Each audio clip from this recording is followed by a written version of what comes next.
Hello friend, welcome to your Pathfinder classes में जितेंद्र कुमार गुप्ता आज railway SPD book का set practice number 7 लेकर आया हूं। आइए देखते हैं पहला सवाल क्या है।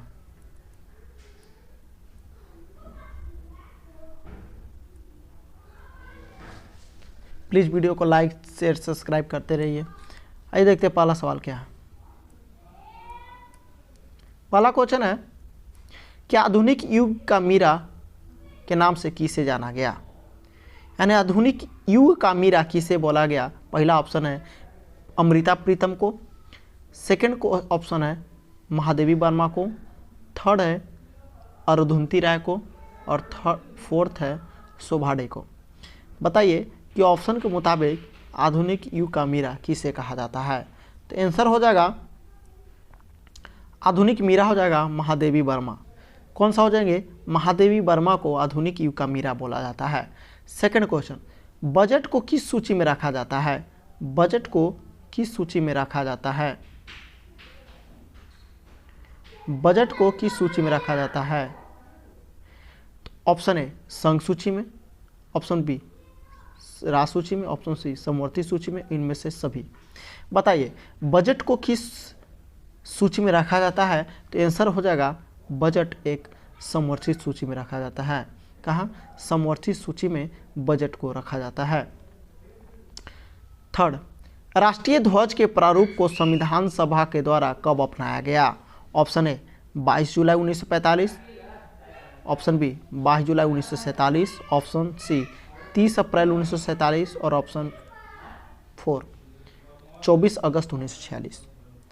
आंसर बताना है कि राष्ट्रीय ध्वज का प्रारूप संविधान सभा के द्वारा कब अपनाया गया। तो आंसर हो जाएगा 22 जुलाई 1947 को राष्ट्रीय ध्वज को 1947 में राष्ट्रीय ध्वज को संविधान सभा द्वारा अपना लिया गया।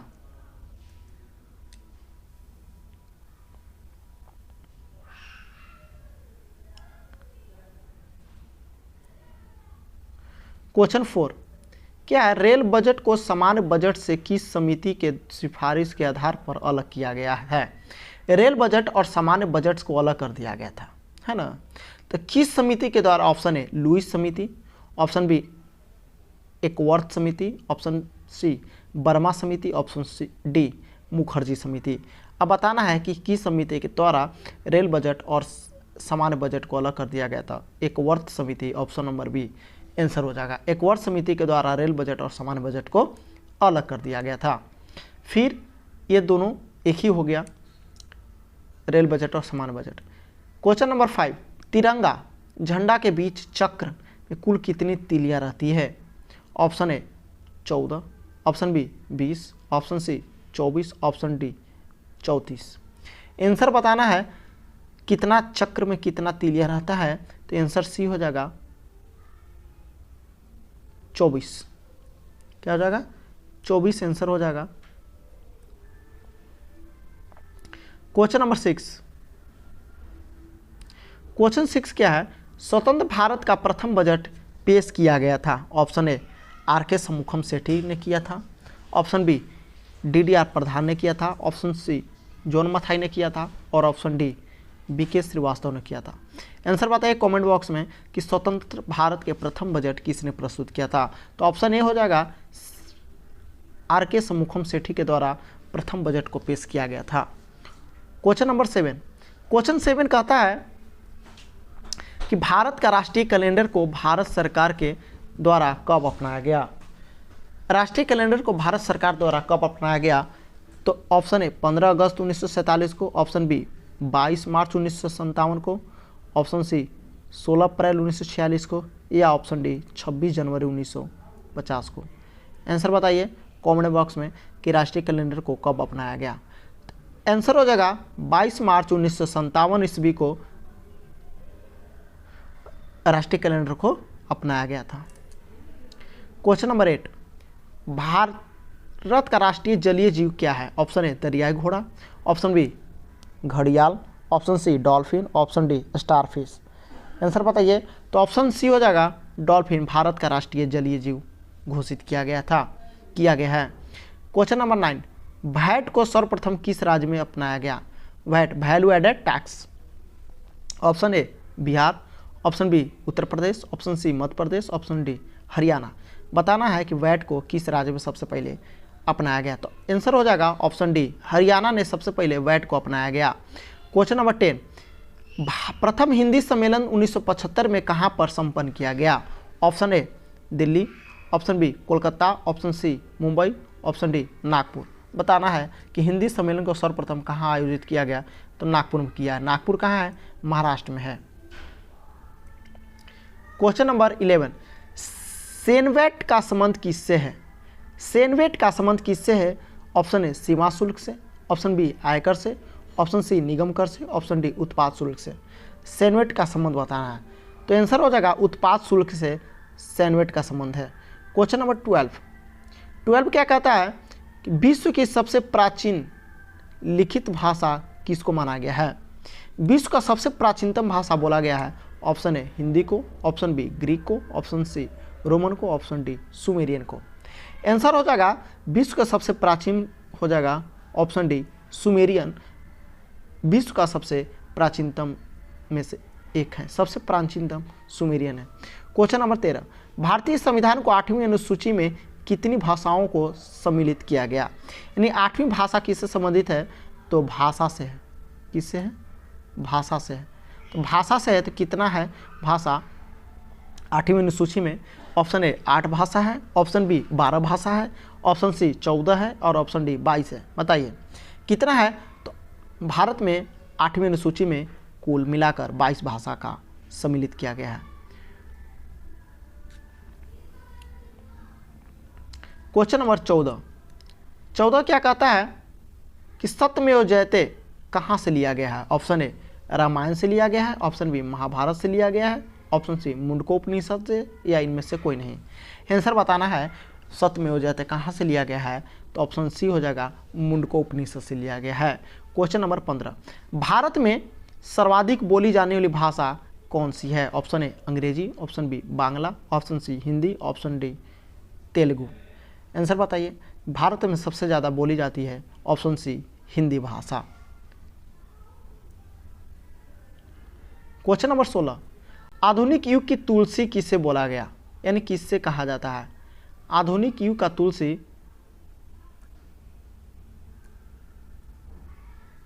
आधुनिक युग का तुलसी किसको बोला जाता है? आधुनिक युग का तुलसी ऑप्शन ए रामधारी सिंह दिनकर को, ऑप्शन बी मैथिली शरण गुप्त को, ऑप्शन सी गोपाल सिंह नेपाली को, ऑप्शन सी कबीर दास को। बताना है किसको बोला जाता है। आधुनिक युग का तुलसी किसको बोला जाता है? आंसर हो जाएगा मैथिली शरण गुप्त को। और हम लोग फर्स्ट क्वेश्चन पढ़े थे आधुनिक युग का मीरा किसे बोला जाता है? तो आंसर हुआ था महादेवी वर्मा। यहाँ आधुनिक युग का तुलसी बोला जाता है मैथिली शरण गुप्त। क्वेश्चन नंबर 17, संस्कृत रामायण व्याकरण के जनक किसे कहा माना गया? यानी संस्कृत व्याकरण के जनक किसे कहा जाता है? ऑप्शन ए वाल्मीकि को, ऑप्शन बी तुलसीदास को, ऑप्शन सी मनु को, ऑप्शन डी पाणिनि को। आंसर हो जाएगा ऑप्शन डी पाणिनि को संस्कृत व्याकरण का जनक माना जाता है। क्वेश्चन नंबर 18 में क्या बोलता है कि संसार का सबसे बड़ा महाकाव्य कौन है? Option A Quran, option B Bible, option C Ramayana, option D Mahabharata. संसार का सबसे बड़ा महाकाव्य कौन सी है? तो ऑप्शन डी हो जाएगा महाभारत। क्वेश्चन नंबर 19, हिंदी विषय के लिए प्रथम ज्ञानपीठ पुरस्कार किसे प्रदान किया गया? हिंदी विषय के लिए प्रथम ज्ञानपीठ पुरस्कार किसे दिया गया? ऑप्शन ए महादेवी वर्मा को, ऑप्शन बी मुंशी प्रेमचंद को, ऑप्शन सी नागार्जुन को, ऑप्शन डी सुमित्रानंदन पंत को। बताना है किसको सबसे पहले दिया गया था। तो ऑप्शन डी हो जाएगा सुमित्रानंदन पंत को हिंदी में सबसे पहले ज्ञानपीठ पुरस्कार दिया गया था। क्वेश्चन नंबर 20 में क्या बोला है? सबसे अधिक बार बजट किसने प्रस्तुत किया? Option A doctor Manmohan Singh, option B doctor P Chidambaram, option C Pranab Mukherjee, option D Morarji Desai. तो आंसर बताना है तो कौन सा हो जाएगा आंसर? मोरारजी देसाई भारत में सबसे बार बजट प्रस्तुत किए हैं। क्वेश्चन नंबर 21, भारत का शेक्सपियर किसे बोला जाता है, यानी किसे कहा जाता है? भारत का शेक्सपियर ऑप्शन ए तुलसीदास को, ऑप्शन बी विद्यापति को, ऑप्शन सी कालिदास और ऑप्शन डी प्रेमचंद। बताइए आंसर, बताइए। आंसर हो जाएगा कालिदास को भारत का शेक्सपियर कहा जाता है। क्वेश्चन नंबर 22, भारत का राष्ट्रगान जनगण मन को संविधान सभा ने कब अपनाया गया? राष्ट्रीय गान जनगण मन को संविधान सभा ने कब अपनाया? ऑप्शन ए 22 जून 1947 को, ऑप्शन बी 26 जनवरी 1950 को, ऑप्शन सी 24 जनवरी 1950 को, ऑप्शन डी 15 अगस्त 1947 को। तो राष्ट्रगान को कब अपनाया गया? तो आंसर हो जाएगा ऑप्शन सी 24 जनवरी 1950 को भारत ने जनगण राष्ट्रीय गान को अपनाया गया। क्वेश्चन नंबर 23, राष्ट्रगान को गाने में कितना समय लगता है? Option A 30 second, option B 45 second, option C 52 second और ऑप्शन डी 62 सेकेंड। आंसर हो जाएगा 52 सेकेंड राष्ट्रीय गान गाया जाता है, जो कि 24 जनवरी 1950 को अपनाया गया था। क्वेश्चन नंबर 24 कहता है राष्ट्रीय गीत को गाने में कितना समय लगता है? Option A 45 second, option B 65 second, option C 52 second, option D 30 second. तो आंसर हो जाएगा ऑप्शन बी 65 सेकेंड राष्ट्रीय गीत गाने में लगता है, वहीं राष्ट्रीय गान 52 सेकेंड में गाया जाता है। क्वेश्चन नंबर 25, भारत का राष्ट्रीय पशु कौन है? ऑप्शन ए शेर, ऑप्शन बी हाथी, ऑप्शन सी चीता, ऑप्शन डी बाघ। भारत का राष्ट्रीय पशु कौन है? तो आंसर हो जाएगा ऑप्शन डी बाघ। क्वेश्चन नंबर 26, संविधान के किस अनुच्छेद में वार्षिक वित्तीय बजट का वर्णन किया गया है? Option A 110, option B 112, option C 212, option D 245। Answer हो जाएगा ऑप्शन बी 112 में वार्षिक वित्तीय की बात किया गया है। बजट का कोई व्याख्या है ही नहीं, वार्षिक वित्तीय की बात किया गया है 112 में। क्वेश्चन नंबर 27, राष्ट्रगान जनगण मन को रचयिता कौन है? Option A Rabindranath Tagore, option B Satyendranath Tagore, option C Bankim Chandra Chatterjee, option D Narayan Dutt. Answer हो जाएगा रविन्द्रनाथ टैगोर द्वारा गाया गया था। क्वेश्चन नंबर 28, भारत का राष्ट्रीय चिन्ह को भारत सरकार ने कब अपनाया? यानी भारत सरकार ने राष्ट्रीय चिन्ह को कब अपनाया? ऑप्शन ए है 26 जनवरी 1950 को, ऑप्शन बी है 24 जनवरी 1950 को, ऑप्शन सी है 15 अगस्त 1947 को और ऑप्शन डी है 26 मार्च 1952 को। आंसर दीजिए कमेंट बॉक्स में। इसका आंसर हो जाएगा 26 जनवरी 1950 को अपनाया गया था। क्वेश्चन नंबर 29, भारत का राष्ट्रीय वृक्ष क्या है? ऑप्शन ए पीपल, ऑप्शन बी नीम, option C eucalyptus, option D बरगद। आंसर बताइए कमेंट बॉक्स में। तो इसका आंसर हो जाएगा बरगद। क्या हो जाएगा? बरगद राष्ट्रीय वृक्ष है। क्वेश्चन नंबर 30, महाभारत के रचयिता कौन है? Option A Kalidas, option B Tulsidas, option C Vidyapati, option D Ved Vyas. तो महाभारत का रचयिता कौन है? तो ऑप्शन डी हो जाएगा वेद व्यास के द्वारा महाभारत का रचयिता हुआ है। क्वेश्चन नंबर 31, प्रत्येक वर्ष हिंदी दिवस किस तिथि को मनाई जाती है? ऑप्शन ए 14 मार्च, ऑप्शन बी 14 अगस्त, ऑप्शन सी 16 मार्च और ऑप्शन डी 14 सितंबर। तो आंसर हो जाएगा 14 सितंबर को हिंदी दिवस के रूप में मनाया जाता है। क्वेश्चन नंबर 32, क्वेश्चन नंबर 32 क्या कहता है कि भारतीय बजट की प्रणेता किसे माना गया है? भारतीय बजट की प्रणेता किसे माना जाता है? ऑप्शन ए लॉर्ड मैकाले को, ऑप्शन बी लॉर्ड कर्जन को,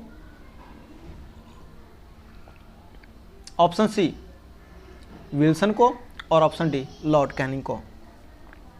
तो आंसर हो जाएगा विल्सन महोदय को भारतीय बजट का प्रणेता बोला गया है, यानी माना जाता है। क्वेश्चन नंबर 33, वैट संबंधित है ऑप्शन ए सीमा शुल्क से, ऑप्शन बी आयकर से, ऑप्शन सी बिक्री कर से, ऑप्शन डी उत्पाद शुल्क से।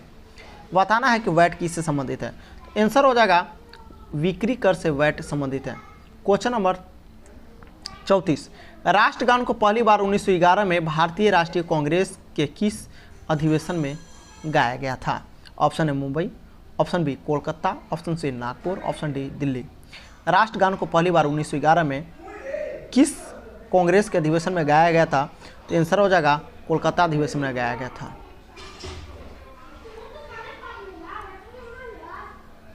क्वेश्चन नंबर 35, क्या कहता है कि राष्ट्रीय गीत को सर्वप्रथम 1896 में कांग्रेस के किस अधिवेशन में गाया गया है। 1896 में। ऑप्शन ए मुंबई में, ऑप्शन बी कोलकाता में, ऑप्शन सी दिल्ली में और ऑप्शन डी मद्रास में। आंसर हो जाएगा कोलकाता अधिवेशन में 1896 में राष्ट्रीय गीत को गाया गया था। क्वेश्चन नंबर 36, राष्ट्रगीत वंदे मातरम को प्रथम बार प्रकाशन किस ग्रंथ में किया गया था। वंदे मातरम का प्रथम बार प्रकाशन ऑप्शन ए गोदान में, ऑप्शन बी कर्मभूमि में या ऑप्शन सी तत्वबोधिनी पत्रिका में और ऑप्शन डी उपन्यास आनंद मठ में। आंसर हो जाएगा आनंद मठ। क्या हो जाएगा आनंद मठ, ऑप्शन डी।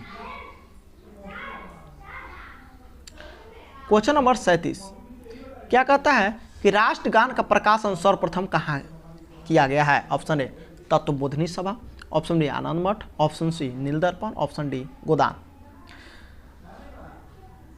राष्ट्रगान को सबसे पहले संबोधित किया गया है ऑप्शन ए तत्वबोधिनी पत्रिका में और राष्ट्रगीत को आनंद मठ में और राष्ट्रगान को तत्वबोधिनी सभा में। दोनों क्वेश्चन बहुत इंपॉर्टेंट है, कंफ्यूजन वाला क्वेश्चन है ना। क्वेश्चन नंबर 38 कहता है भारत का राष्ट्रीय फूल क्या है। ऑप्शन ए गेंदा, ऑप्शन बी गुलाब, ऑप्शन सी कमल, ऑप्शन डी सूर्यमुखी। आंसर पता है कमेंट बॉक्स में। तो आंसर हो जाएगा कमल। क्वेश्चन नंबर 39, क्या कहता है राष्ट्रीय गीत वंदे मातरम के रचयिता कौन है। Option A Rabindranath Tagore, option B Satyendranath Tagore, option C Bankim Chandra Chatterjee, option D Narayan Dutt. Answer बताइए। आंसर हो जाएगा बंकिम चंद्र चटर्जी द्वारा। बंकिम चंद्र चटर्जी ने वंदे मातरम का रचयिता किए थे। वहीं राष्ट्रीय गान की जनगण की बात किया जाए तो रवीन्द्रनाथ टैगोर किए थे। क्वेश्चन नंबर 40, भारत के झंडा गीत के लेखक कौन है। Option A Shyamlal Gupt, option B Bankim Chandra Chatterjee, option C Rabindranath Tagore, option D Arvind Ghosh. तो झंडा गीत के रचयिता श्यामलाल गुप्त थे। क्वेश्चन नंबर 41, प्रथम हिंदू विधि निर्माता कौन है। Option A Valmiki, option B Tulsidas, option C Manu, option C Panini. प्रथम हिंदी विधि निर्माता कौन थे। तो आंसर हो जाएगा मनु। सबसे प्राचीनतम कौन विधि हिंदू कौन थे, हिंदू निर्माता, तो मनु थे। क्वेश्चन नंबर 42 एंड लास्ट है क्वेश्चन टॉपिक का। क्वेश्चन नंबर 42, भारत का आइंस्टीन किसे कहा जाता है।